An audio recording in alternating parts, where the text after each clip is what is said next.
मम्मा, मुझे बहुत ठंड लगती है। मम्मा, मुझे सर्दियों के गरम कपड़े कब लेकर देंगी? आज मुझे पैसे मिलेंगे। आज शाम को आते हुए मैं अपने बेटे के लिए गरम कपड़े और खिलौने भी लेकर आऊंगी। मम्मा, मम्मा, मेरे लिए लाल रंग का स्वेटर लेना। मेरे दोस्तों के पास लाल रंग के स्वेटर हैं। मुझे लाल रंग बहुत पसंद है। अच्छा अच्छा, मैं अपने बेटे के लिए लाल स्वेटर ही लाऊंगी और साथ में मफलर भी।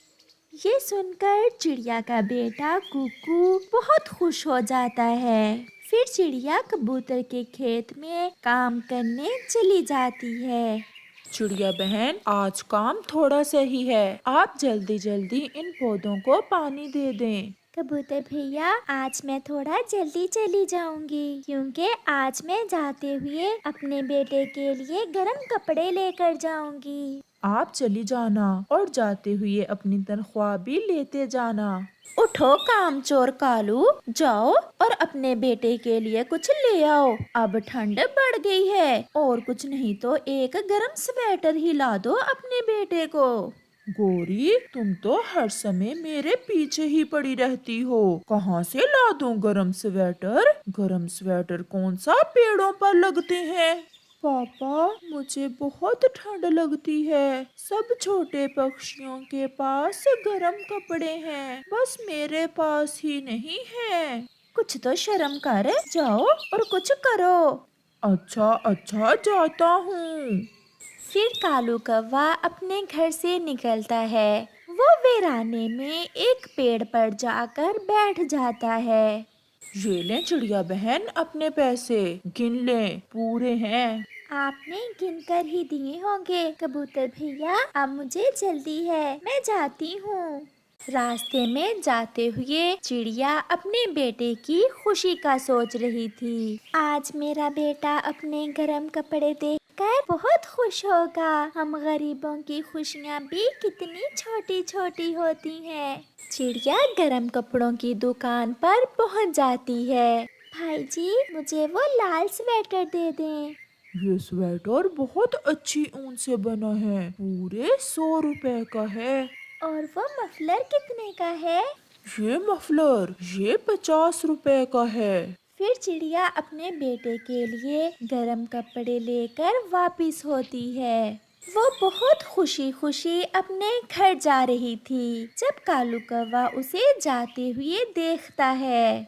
कालू, तुम्हारे पास तो कुछ है नहीं, और ये छोटी चिड़िया कैसे सुंदर सुंदर गरम कपड़े लेकर जा रही है। चलो आज इस छोटी चिड़िया से ये गरम कपड़े छीन लेता हूँ। कौवा ऐसे सोचते हुए चिड़िया के पीछे उड़ता है। कौवे भैया, क्या हुआ? आपने मुझे क्यों रोक लिया है? अपने ये गरम कपड़े मुझे दे। क्यों? मैं ये गरम कपड़े तुम्हें क्यों दूं? मैं ये कपड़े अपने खून पसीने की कमाई से अपने बेटे के लिए खरीद कर लाई हूँ। तो फिर मैं छीन लेता हूँ। ऐसा कहते हुए कौवा चिड़िया से गरम कपड़े छीन लेता है और वहाँ से भाग जाता है। चिड़िया बहुत रोती है, बहुत विनती करती है कालू कौवे की, परंतु उसे रहम नहीं आता। पहली बार आज मैंने अपने बेटे के लिए गरम कपड़े खरीदे थे। वो जालिम कौवा मेरे बेटे की खुशियाँ मुझसे छीन कर ले गया। मैं अपने बेटे के सवालों का क्या जवाब दूंगी? मेरा बेटा आज कैसे बेसब्री से मेरा इंतजार कर रहा होगा। फिर चिड़िया खाली हाथ ही अपने घर वापस उड़ती है। मम्मा आ गई, मम्मा आ गई। मम्मा, मेरे गरम कपड़े कहाँ हैं? कुकू की मम्मा खामोश थी। वो अपने बेटे को क्या जवाब देती कि उसके गरम कपड़े तो जालिम कौवा छीन कर ले गया है। कुकू, मेरे बेटे, इस बार फिर मैं अपने बेटे को कुछ नहीं लेकर दे पाऊंगी। वो कौवा सब छीन कर ले गया। मम्मा, कौन कौन कौवा? जग्गू का पापा कालू कौवा, मैं रास्ते में आ रही थी कि वो जालिम सब छीन कर ले गया। ये सुनकर कुकू रोने लग जाता है। मैंने अपने सब दोस्तों को बताया था कि मैं लाल स्वेटर लूंगा। मुझे क्या पता था कि हम गरीब हैं और हम गरीबों की किस्मत में ये सब नहीं होता। वो माँ बेटा ऐसे रोते रहते हैं। सरप्राइज, मैं ले आया। गोरी देखो, मैं अपने जग्गू के लिए गरम कपड़े ले आया हूँ। लाल स्वेटर, मुझे ये रंग बहुत पसंद है। पापा जल्दी से ये लाल स्वेटर मुझे दे दें। कालू, मुझे तो विश्वास नहीं हो रहा, ये सब तुम कहाँ से ले आए हो? आम खाओ आम, गुठलियों से तुम्हें क्या काम। रात हो जाती है, हवा तेज थी। जग्गू अपने गरम कपड़े पहनकर बहुत खुश था। ऐसे ही 3 दिन गुजर जाते हैं और फिर एक दिन जग्गू नदी पर खेल रहा था कि वहाँ एक चील आ जाती है। वाह वाह, लाल स्वेटर, ये लाल स्वेटर तो मेरे बेटे के पास होना चाहिए। ओ छोटे कौवे, लाओ ये स्वेटर उतार कर मुझे दे दो। नहीं, मैं अपना स्वेटर तुम्हें नहीं दूंगा। तो फिर मैं छीन लेती हूँ। चील जग्गू कौवे पर हमला करती है। वो उसे मारना शुरू कर देती है। जग्गू शोर मचाता है। शोर सुनकर कालू कौवा भी वहाँ आ जाता है, जिसे देखकर चील वहाँ से भाग जाती है। परंतु जग्गू बहुत घायल हो चुका था। जग्गू मेरे बेटे, आंखें खोलो, मेरे बेटे कुछ बोलो। जग्गू चुप था, वो कुछ बोल नहीं रहा था। फिर कालू कौवा जग्गू को उठाकर बुलबुल के पास ले जाता है। गोरी कौवी जग्गू की मम्मा भी वहाँ पहुँच जाती है। मेरे बेटे को क्या हुआ? कालू, मेरे बेटे को क्या हुआ?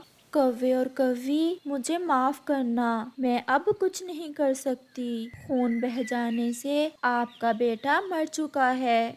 ये सुनकर कालू कौवा और गोरी कौवी रोने लग जाते हैं। कालू, मेरा बेटा मर गया। ये गरम कपड़े मेरे बेटे की मौत का सबब बन गए। जो जुल्म मैंने किया था गोरी, मुझे ये उसी जुल्म की सजा मिली है। कालू, ये तुम क्या कह रहे हो? घर चलो गोरी, मैं तुम्हें सब बताता हूँ। गोरी, उठाओ ये गरम कपड़े, हमें चिड़िया के पास जाना है। ये गरम कपड़े मैं चिड़िया से छीन कर लाया था। इतना बड़ा पाप! कालू, तुम्हें जरा खौफ न आया ऐसा करते समय? और फिर इसकी सजा मिली भी तो हमारे बेटे को। मैं मर जाती अपने बेटे की जगह, मेरा बेटा ना मरता। गोरी, मैं चाहूँ भी तो समय लौट कर नहीं आ सकता। ना मैं चिड़िया से ये कपड़े छीन कर लाता और ना मेरा बेटा आज मरता। फिर कालू कौवा वो कपड़े उठाकर चिड़िया के घर जाता है।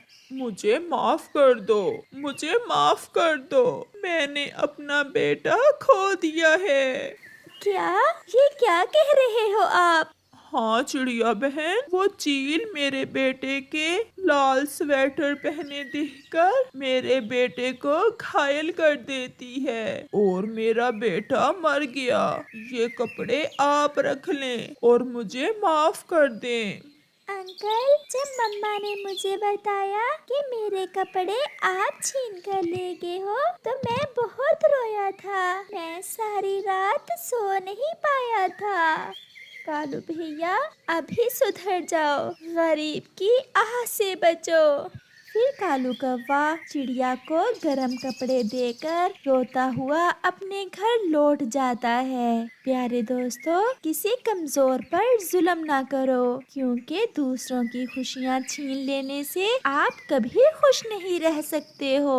उस चिड़िया के 3 बच्चे थे। बड़े का नाम जूजू, छोटे का नाम कुकू और गुड़िया उनकी छोटी बहन थी। मम्मा चिड़िया और पापा चिड़िया अपने बच्चों की हर खुशी पूरी करते।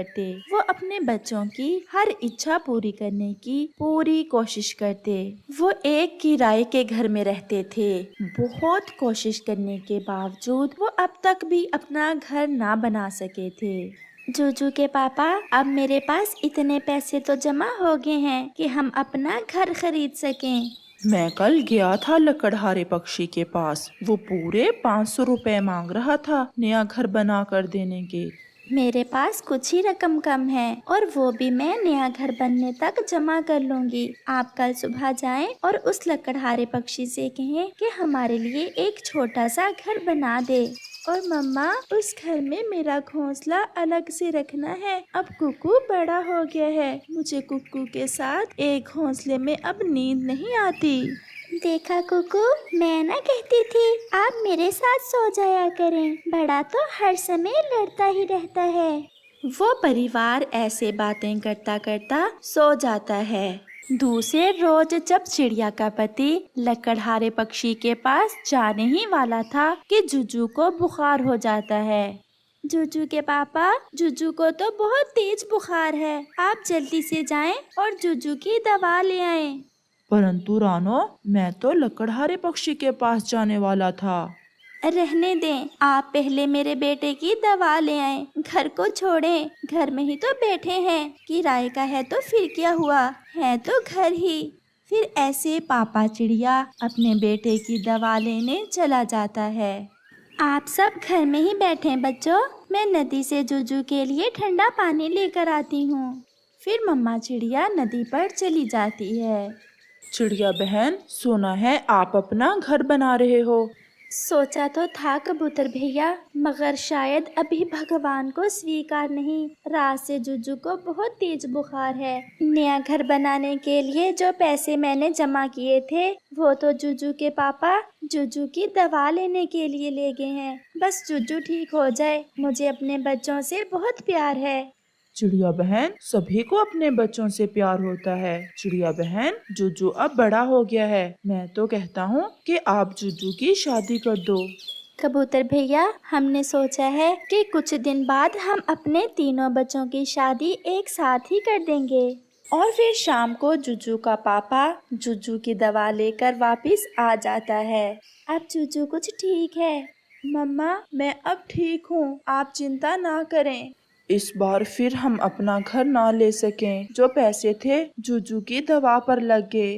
तो फिर क्या हुआ जूजू के पापा, हमारे बच्चे अब बड़े हो गए हैं और हमारे बच्चे हमारे लिए सुंदर सा घर बनाएंगे जिसमें हम सब खुशी खुशी रहेंगे। ऐसे ही समय गुजरता गया और फिर चिड़िया के तीनों बच्चे बड़े हो जाते हैं। गुड़िया की शादी भी हो जाती है। कुकू और जूजू भी अब काम करने लगे थे। जूजू के पापा, अब हमारे दोनों बेटे काम पर जाने लगे हैं। अब हमारे भी दिन बदल जाएंगे और हम भी अपना घर खरीद सकेंगे। जूजू भी घर लौट आता है, परंतु आज जूजू के साथ एक चिड़िया भी थी। जूजू बेटा, ये चिड़िया कौन है? मम्मा, ये मानो है। और मम्मा, हमने शादी कर ली है। मानो भी मेरे साथ ही फैक्ट्री में काम करती है। नमस्ते माँ जी, आप ये ना समझना मैं आप पर बोझ बनूंगी। मेरे पिताजी बहुत अमीर हैं और मेरे पिताजी ने हमें रहने के लिए अलग से घर भी खरीद दिया है। हाँ हाँ मम्मा पापा, मानो के पापा बहुत अमीर हैं। बेटा, आपने ये सब इतनी जल्दी क्यों किया? हमें कुछ बताया ही नहीं और शादी भी कर ली। पिताजी, मैं कौन सा गरीब हूँ, बहुत अमीर हूँ और आपका बेटा ऐश करेगा ऐश। माँ जी, हम जाएं अपने घर में। माँ जी, आज हमें जाकर घर की सेटिंग करना है। मम्मा चिड़िया बोले बिना हाँ में सर हिला देती है और जूजू और उसकी पत्नी तुरंत वहाँ से चले जाते हैं। जूजू, आपके मम्मा पापा क्या किराए के घर में रहते हैं? हाँ मानो, मम्मा पापा ने कई बार कोशिश की अपना घर लेने की, परंतु ना ले सके। अब आप अपने मम्मा पापा को घर के किराए के आधे पैसे दे दिया करना और आधे आपके भाई दे दिया करेगा। कुकू, जूजू को तो पत्नी भी मिल गई और घर भी। क्या अब मम्मा पापा का सारा खर्चा तुम करोगे? मैं अकेला ये सब कैसे कर सकता हूँ? मुझे जो तनख्वाह मिलती है उससे तो घर का राशन ही चलता है, और आपको तो पता है अब पापा तो काम पर जाते नहीं हैं। अगर ऐसे घर का राशन ही लाते रहोगे तो तुम्हारा क्या बनेगा? आखिर कल तुमने भी शादी करना है। तुम कहाँ रखोगे अपनी पत्नी को? क्या उस किराए के घर में लेकर जाओगे अपनी पत्नी को तुम? गोरी आंटी, मैं पहले ही बहुत परेशान हूँ, आप मुझे और परेशान ना करें। ऐसा कहते हुए कुक्कू घर वापस चला जाता है। मम्मा पापा, क्या अब सब कुछ मैं अकेला ही करूँगा? आपको तो पता है महंगाई बहुत है, घर का किराया भी देना होता है और राशन भी। कुक्कू ने अभी इतना ही कहा था कि जूजू भी वहाँ आ जाता है। नहीं नहीं कुकू, मैंने शादी ही तो की है, मैं कौन सा आप सबको छोड़कर चला गया हूँ। मैं घर के किराए के आधे पैसे दिया करूँगा और मम्मा पापा के हिस्से के राशन के लिए भी पैसे दिया करूँगा। मम्मा और पापा चिड़िया चुप थे, वो खामोशी से अपने बेटों की बातें सुन रहे थे। जूजू, अगर तुम्हें अलग से नया घर मिल गया है, तुम देखना मैं भी तुम्हें अपने लिए घर खरीद कर दिखाऊंगा।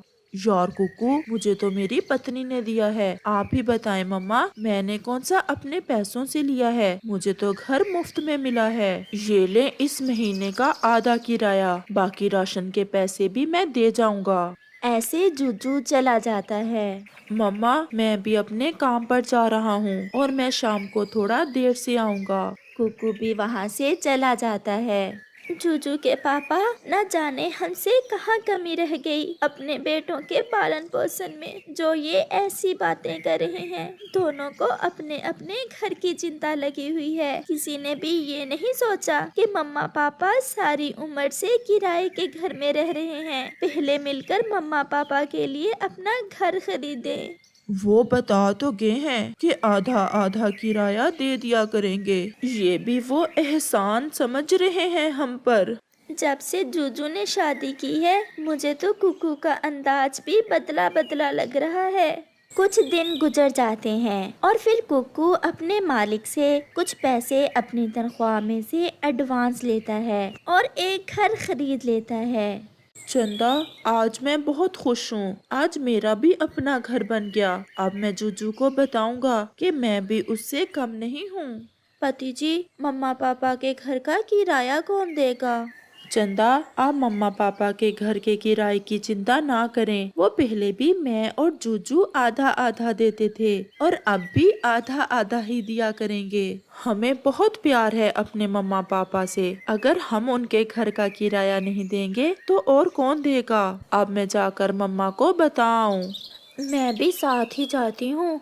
नहीं, अभी मम्मा पापा को अपनी शादी का नहीं बताना, कुछ दिन बाद बताऊंगा मैं।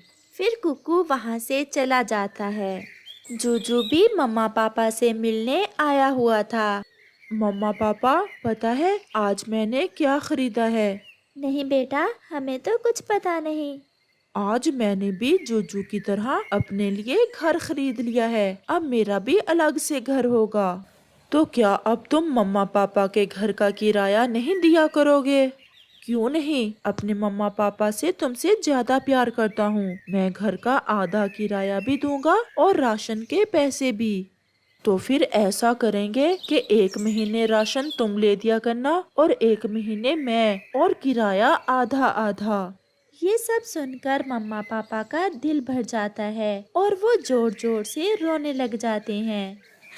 जूजू के पापा, मुझे ले चले, मैं अब इस किराए के घर में नहीं रहना चाहती। मेरा मन घबरा रहा है यहाँ अब।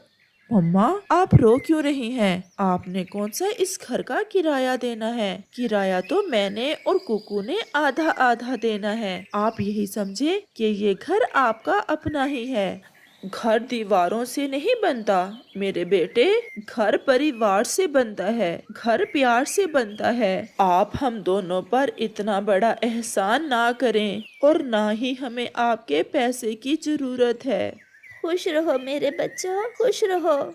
ऐसा कहते हुए मम्मा और पापा चिड़िया वहाँ से दूर, बहुत दूर चले जाते हैं। मानो मम्मा और पापा यहाँ से चले गए हैं। कहाँ कहाँ चले गए आपके मम्मा पापा? पता नहीं कहाँ चले गए, शायद अब वो कहीं जाकर अपना घर बनाएंगे। क्या आपने बताया नहीं कि आधा किराया आप दोगे? वो तो मैंने सब बताया था। पति जी, आप दुखी ना हो। अगर मम्मा पापा यहाँ रहते तो घर का आधा किराया आपने ही देना था। हमने कौन सा बुरा किया है मम्मा पापा से? शायद वो ये नहीं जानते थे कल उनकी अपनी भी संतान होगी और वो उनके साथ क्या सलूक करेगी, ये तो समय ही बताएगा।